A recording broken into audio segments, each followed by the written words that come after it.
General Petraeus has been lauded in the media as a great hero. They sometimes refer to him as King David. Now, here's a guy who was in charge of Iraq when Iraq was a disaster.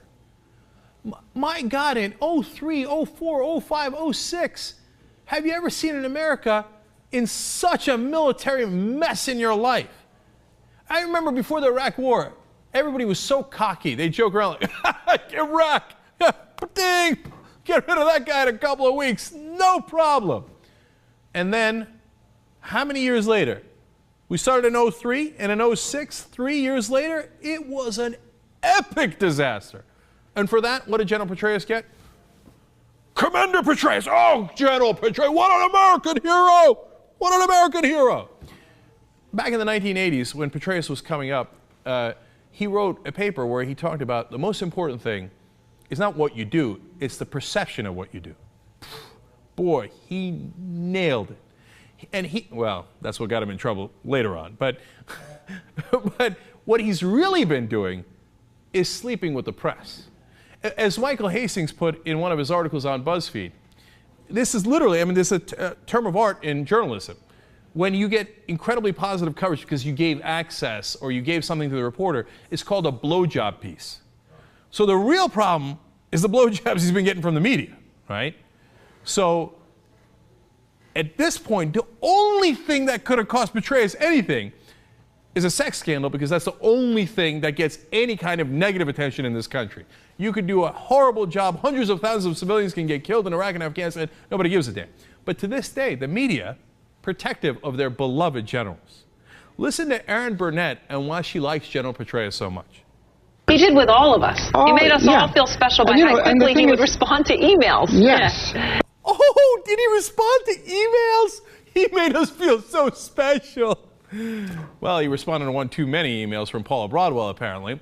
But I don't give a damn about that. What I care a hell of a lot more about is the media and how they were so besmitten by General Petraeus. He would respond to my emails. I liked him so much. He was so special to me. King David. So Michael Hastings goes on CNN. Now, he's a contributor to the Young Turks on Current. And he went and brought his particular brand of ass-kicking to Piers Morgan's show. Let's see how that turned out. Essentially, the media has played a role in protecting David Petraeus and promoting David Petraeus and mythologizing David Petraeus. And we saw it here tonight. General Kimmett, who was a spokesperson in Baghdad, who was a roommate of Petraeus, who was involved in one of the biggest debacles in recent foreign policy history, is on TV, defending David Petraeus without actually addressing the real problems with David Petraeus' record. A number of other journalists who were actually covering David Petraeus were raising those concerns. You might not get that from someone like Barbara Starr at CNN, who essentially is a spokesperson for the Pentagon in many ways. Oh, damn. He's hitting those two guys on his left and right, or both generals, including General Kimmett, the guy he was talking about, is on the left. And they're both like stone cold, like, what is happening? We're on television. Nobody's giving us oral. I don't get, this guy he seems to be against us. That's really weird. I'm unfamiliar with this. So, of course, Piers is going to jump in and defend the CNN reporter that Michael Hastings was talking about there at the end.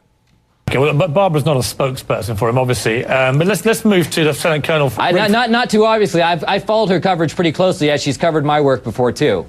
Well, just because she's written naughty things about you doesn't make her a spokesperson. No, what makes her a spokesperson is repeating without question a lot of Pentagon claims. Look, there's very few journalists left in this country, and Michael Hastings is one of them. And he writes unflinchingly about the Pentagon. And when he did about General Stanley McChrystal, and Stanley McChrystal had to step down because of the piece that Michael Hastings wrote, which was totally true. And in fact, that's what cost him the job. McChrystal had been saying terrible things about the Obama administration and was disregarding the orders that they were giving him, which is not what you're supposed to do. Obviously, it's an enormous, enormous breach, right? So when he does that, the rest of the press flip out. They're like, what are you doing? You're breaking the rules. The rules are the Pentagon gives us a press statement, we read it on CNN, and then we give a sharp salute. How dare you do journalism? You know what they're calling Michael Hastings now, the rest of the press? A provocateur. How could you possibly provoke the government when instead we're supposed to be stroking them? Hastings ain't done with them yet. One more. I've been in Baghdad for the last 2 weeks. It is a much different place than it was when David Petraeus took over there. There is calm. General Kimmett was the spokesperson in 2004, lying to the American people every day. Okay, in 2006, he said there was progress in Iraq. I was in Iraq there, man. Michael, don't try to spin. You guys are just letting him spin. Let him have his say, please. Okay. Listen, I was over there as a private businessman. I've been going in there for the last 9 years, both in uniform and as a State Department official, and now as a private individual.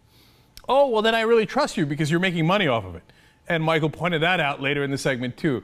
Man, they were not happy with the damage that Hastings did on CNN last night. He's like, oh, so you're making money off the dealings that you have in Iraq now after you were a general in Iraq for us. Huh. Funny how that works out, right? It's so easy to call them on their bullshit. It's just that the great majority of people on TV don't do it because they're in on the scam. They're all on the same side. And their opponent is largely us. They're supposed to keep us in the dark as they go to more and more wars that turn into more and more disasters. But they're not disasters for everybody. The stock value of the defense contractors during the Bush era went through the roof. Believe me, a lot of these generals that then worked for those defense contractors made a ton of money. Somebody got paid. It's you and I who got screwed. And when Hastings points that out, that's when they get livid. By the way, Michael Hastings will be guest hosting the Young Turks on Current Television next week, 7 p.m. Eastern, along with Michael Schur and Professor Tricia Rose. Those are going to be great shows. Don't miss any of it.